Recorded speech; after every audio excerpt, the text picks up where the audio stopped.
Well, good morning, everybody. It's good again to be here one more time. My friend sent me an email of a verse in the Bible, and immediately began to start looking at it, and then I had to dig a little deeper. The verse that he sent to me was in the book of Romans, chapter 13. Romans chapter 13. He sent me the first verse of Romans 13. It says, "Let every soul be subject unto the higher powers, for there is no power but of God, the power that be ordained of God." Now that was the only verse that he sent me. And it refers to the government. Sometimes I feel like the government has went off the rail. Last night, which was Tuesday night, I was watching the election results of the governor in Virginia, and I heard the Democratic governor wannabe, the one that wanted the job again, had basically conceded, but he didn't concede. He thanked everybody. He thanked his campaign staff. He thanked everybody that was there. And, it was almost like him conceding to the race. And I'm thinking, they hadn't even called the race. I had went to bed, and they hadn't even called the official race, meaning they declared that Youngkin had won. Well, I don't get in a lot of politics. I mean, I've tried to keep everything on the up and up when I come out here. I'm not trying to be political, but I've never seen a person that would basically throw in the towel before the race was called. I think the man knew that he was going to lose, due to his comments that he said that the parents had no right to tell the school what they're going to teach. Well, I think he got his behind sort of whipped with a belt about that, because you don't mess with parents and you don't mess with your kids. And no matter how much he said it or whatever, I'm not here to justify what all went on. I'm saying that government, for the most part, has ran off the rails. Now they're talking about giving the migrant that came in illegally, they're thinking of giving the family of a mother and a father and two kids $1 million when they came into the country illegally. If that right there doesn't prove that the government is went off the rail, I don't know what does. I mean, let's face it. Somebody went and broke into a bank and stole the money, then it would be like they would be rewarded for stealing the money. That they would give them money over and above of what they stole, and they came in here illegally, but yet the government is going to fund them for their illegal activity. If that there don't prove that the government is off course, then I don't know what does. You let people come in from the southern border left and right,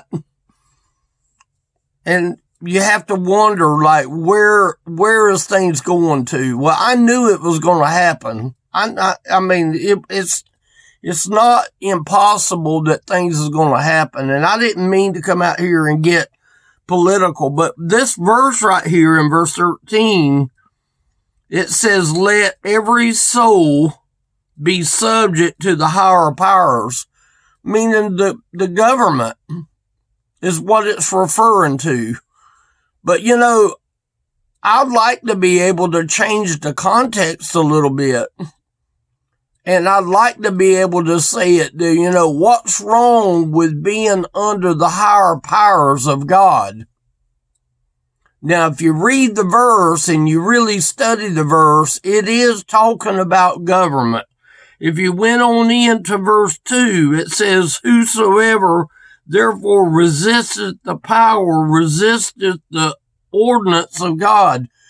God set up the government, and God is the one that basically is going to hold the government accountable for the wrongdoing that they do, whether it be right or wrong. And it goes on to say, and they that resist shall receive to themselves damnation, meaning that if I go against the government, if I break the law of the land, then therefore the law says that I could be put to death if I kill somebody. But I want to look at it from another way, because in verse 1, I think it's very important. When the Bible says, let every soul be subject to the higher powers. Well, there's only one higher power, and that's God. He did set up the institution of government. He did. And he wants man to follow the institution of the government, and I would agree with that. But when the government goes off the rail and they start doing more stupid stuff, it gives me the indication that, which one am I going to follow the most? Am I going to follow the government and the way of the government, or am I going to follow the ways of God? It says here, let every soul be subject unto the higher power, which is one higher power. Did God set the rules of the United States back 1776 when he gave us the document of freedom? July the 4th. I mean, when he give us the independent document that we so treasure today, but is the government following that? No, they do what they want to do. They do what they want to do. But in this verse, let every soul, did God give to every man a soul? He sure did. Every man that I'm talking to today, he's given a soul to every man. Now, did he give a soul to every man for us to obey the laws of the land? I'm glad that I live in America, but I see the American justice system going off the rail. What happens when a freight train goes off the rail? What happens if there's something obstructing the rail and the engine hits another train? What happens to the train? The train goes off the rail. It is a royal mess when you got two trains that are running into each other. The train system of our day today does an excellent job of making sure that two trains don't hit one another. They do an excellent job of knowing where every train is and which train has got the right of way of the track to get from point A to point B. And they depend on the quality of the rail to get them there. If you got a faulty rail, it could end up sending the train off of the track. I think that's where we are today. The government as we know it, even though it's the best in the world, the rail is getting where the rail is not holding up.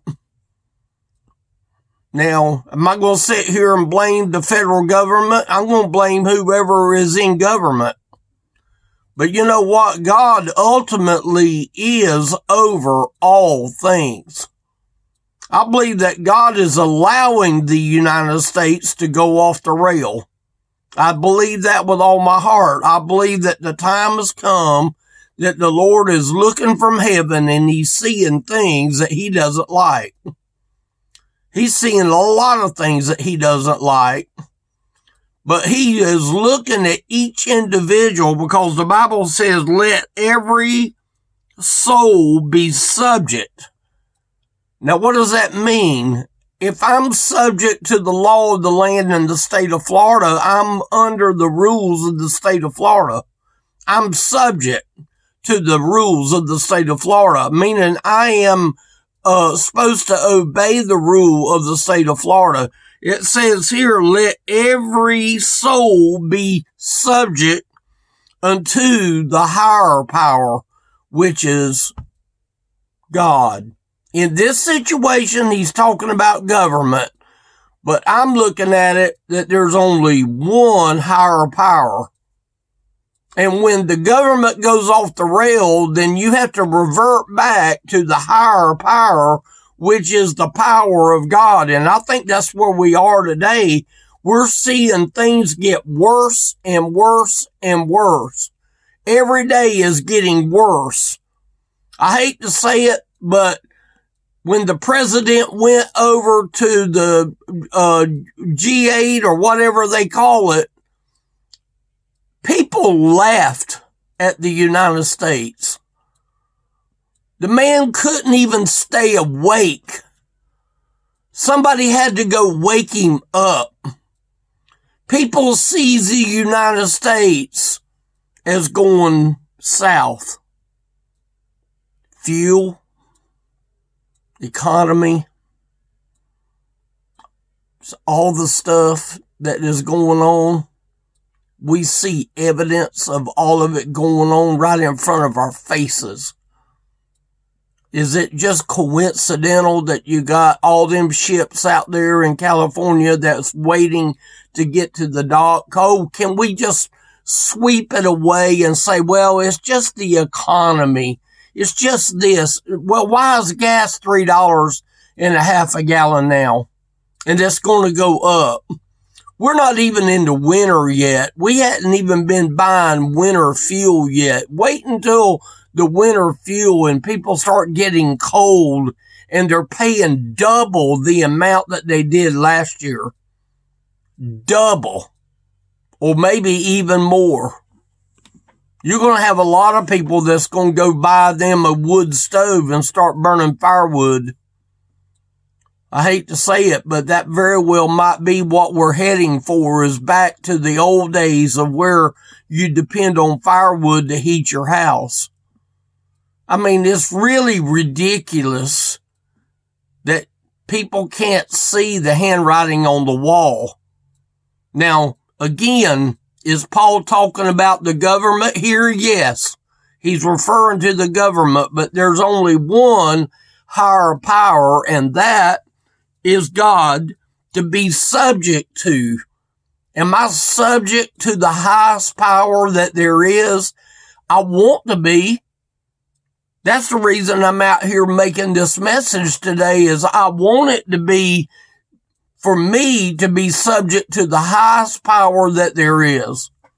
Because if I'm subject to God, I'm automatically going to be subject to the law of the land. But do I have to respect the law of the land?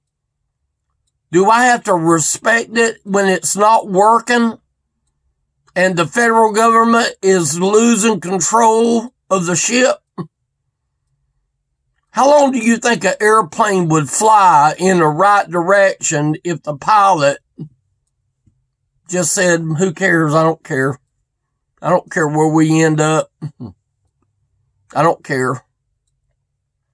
I remember a golfer years ago that left the airport. I think it was somewhere down here in Florida that he had left the airport. They got at altitude height and something happened to the plane and it depressurized, I guess, and the pilots died. And the golfer died, and all the people I think that was with him all died. And the plane flew on its own until it crashed. The plane flew somewhere out in South Dakota or somewhere. It just kept flying until it ran out of fuel, and it crashed. But the people on the airplane didn't know it because they was already dead. So what am I saying right here? Let every soul be subject unto the higher power. And then it goes on to say, for there is no power but of God. So when the government runs off the rail, then you only got one power, and that's the power of God. I would rather depend on that power, because that power's not going anywhere. So help me, when I came out here and I read his email, this message, I had already decided that I wasn't going to make a message today. But then I thought about it and I said, let me go and investigate that verse, because there's a lot of people that are dependent on the federal government, but the federal government is running off the rail. And there's going to end up being a big fat crash.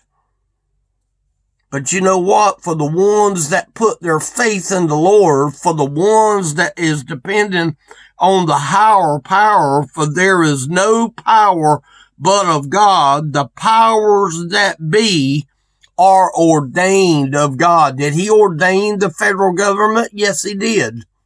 Or is the federal government doing its job today? No, they're not. But do I still supposed to put up with it?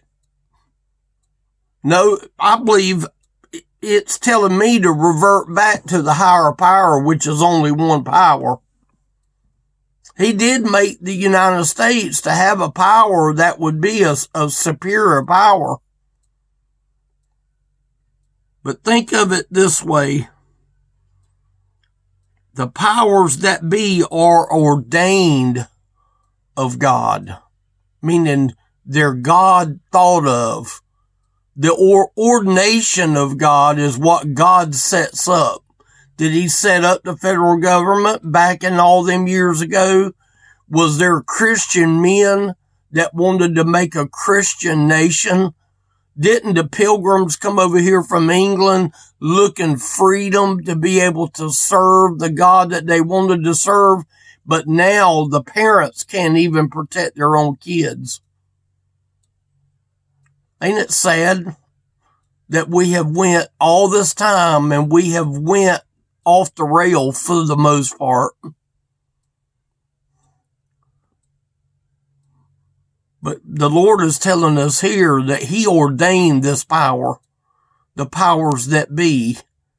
If the federal government is running off the rail, then what other kind of higher power is there?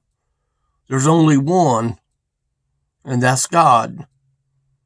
And today, if you don't know this higher power, you need to, because it says, let every soul. What does that mean? Not 80% of the souls or 90% of the souls. Paul said, every soul. Should every soul be subject to the higher power of God? Sure. Is that going to happen? More than likely not, because some people, they're not going to obey because they don't see the need in it. But it does say here, let every soul be subject unto the higher power, meaning brought into subjection.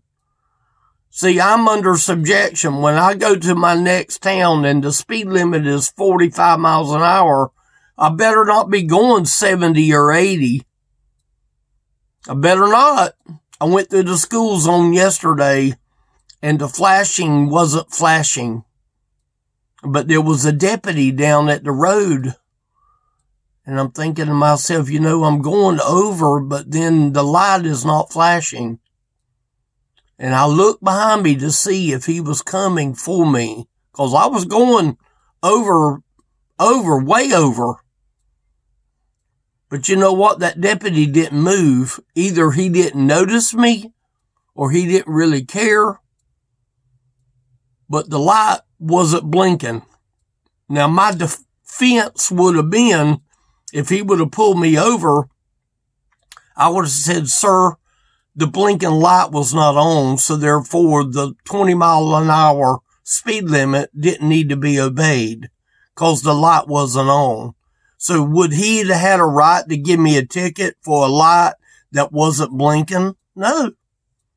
He wouldn't have had no jurisdiction over me if the light wasn't blinking. But if the light was blinking, then he had jurisdiction. It's talking about being subject to the higher jurisdiction. Is the Lord the highest jurisdiction? He is. And he will always be the highest power. He has jurisdiction because it says here that it was ordained of God, meaning it was God's idea. It was God's idea to have a government that would act like they're supposed to act instead of a bunch of heathens. So enough said. Make sure that you know who the higher power is. If you think that the government is going to be the only higher power, then I can just tell you right now, you're going to be sadly mistaken, because the government's going to let you down. The rule of law is going to let you down. When the time is that you need to call the law to help protect you, they might not be there. They might not be around. They might not be able to do what they're supposed to do. Luckily, up in Minneapolis, they decided that they wanted a police force. They knew that that other idea, that whammy of an idea to not have a police force, they knew that that wouldn't work. And at least sensible minds at least thought out loud that we can't have this kind of law enforcement that doesn't have enforcement to take somebody's life, to arrest people and to lock up people. Thank God that my man was elected to governor so that at least the parents would have a right to say what goes on in the school. At least there's a little bit of sanity left in the world. But it sure enough ain't in Washington, not with the federal government. I hate to say it. I'm looking for Jesus. I'm looking for Jesus anytime. I hope you are. I hope you're looking at the higher power. The highest power is what I hope that you're looking at, because that's the only power that's going to lead us to victory. I'm looking forward to Jesus coming and setting everything straight. And when he comes and sets everything straight, then we're never going to be in limbo ever again. I thank God for that. Elderly Ministry is the website. If you want to contact me, leave a message. If you try to call, please leave a message. Don't just call and ring the number and I don't know it. I need a message to know to call you back. So please, if you would, make sure that you leave a message for me. That way I'll know to return the call, okay? I hope that you do that. You can also reach me on YouTube as well. This is the YouTube channel. You can reach me. There's a phone number at the bottom of the video. If you're on YouTube and you happen to see this video, you'll have a phone number there at the bottom of the video that you can see the phone number. Just give me a call. If there's anything I can help you with, I don't have all the answers, but I have the answer. And the answer is the highest power that there is. And it's the Lord Jesus Christ. I hope you know him today. If you don't know him, let me help. I'll be glad to help. Okay? Thank y'all for watching.